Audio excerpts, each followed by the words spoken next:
Hello viewers, আজকে আমি এমন একটা ভর্তা বানাবো যে পাতিলের ভাত সম্পূর্ণ শেষ হয়ে যাবে। এর জন্য যেদিন এই ভর্তাটা বানাবেন অবশ্যই চাল একটু বাড়িয়ে দিবেন। আসসালামু আলাইকুম, কেমন আছেন আপনারা? আশা রাখি ভালো আছেন। আমিও আলহামদুলিল্লাহ ভালো আছি। আজকে আমি একটা ভর্তা বানাচ্ছি।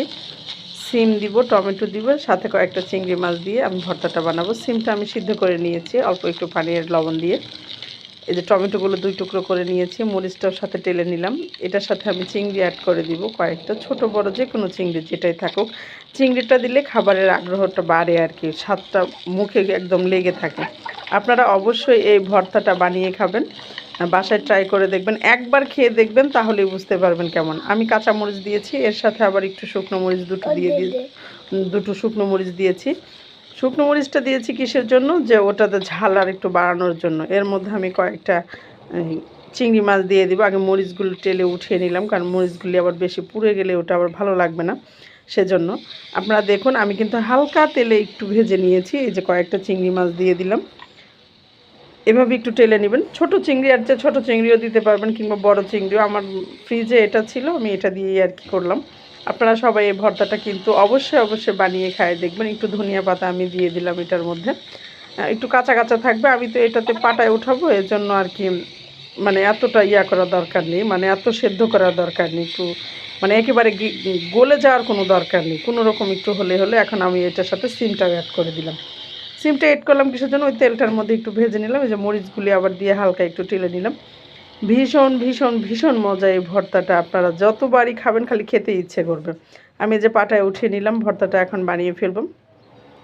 আমার পাটাটা একদম ছোট, এটা আমি টেবিলের উপরে কিংবা বেসিংয়ের উপরে সবটার উপরে আমি রেখে এটা বানাতে পারি। আমার জন্য খুব সুবিধা। এই ভর্তা আমি পাটাই বানাই, ব্লেন্ডারে কখন করি না। যে ভর্তাটাকে আমি এখন বানিয়ে নিব। মরিচগুলি আগে বেটে একদম নিপেশ করেন, কারণ মরিচের ঝালটা যেন একদম বের হয়ে আসে। কারণ মরিচের ঝাল যদি বের না হয়ে আসে, আপনার শীতের মধ্যে ঝাল না হলে কিন্তু মুখে মজা লাগবে না।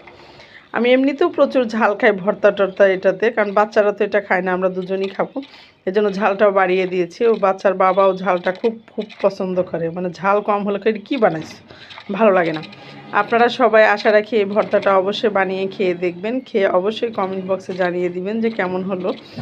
আশা রাখি। আর নতুন কোনো ভর্তা কিংবা কোনো ভিডিও যদি দেখতে চান অবশ্যই আমার এখানে নক করবেন, আর আমার পেজটা অবশ্যই লাইক কমেন্ট করবেন আর সাবস্ক্রাইব করে দিবেন। আশা রাখি আপনারা সাবস্ক্রাইব করলে আমি পাশে থাকতে পারবো, আমি দাঁড়াতে পারবো। সবাই আমাকে একটু বেশি ভালোবাসা দিবেন। আমি যেহেতু ইউটিউবে নতুন, অবশ্যই আমাকে একটু ভালোবাসা দিবেন, ভালো পরামর্শ দিবেন। যে যেটা ভুল ত্রুটি হলে অবশ্যই ক্ষমার চোখে দেখবেন। হয়তো হতে পারে, কারণ আমি এত এক্সপার্ট না, তবুও চেষ্টা করতেছি আপনাদের মানে মাঝখানে থাকার জন্য।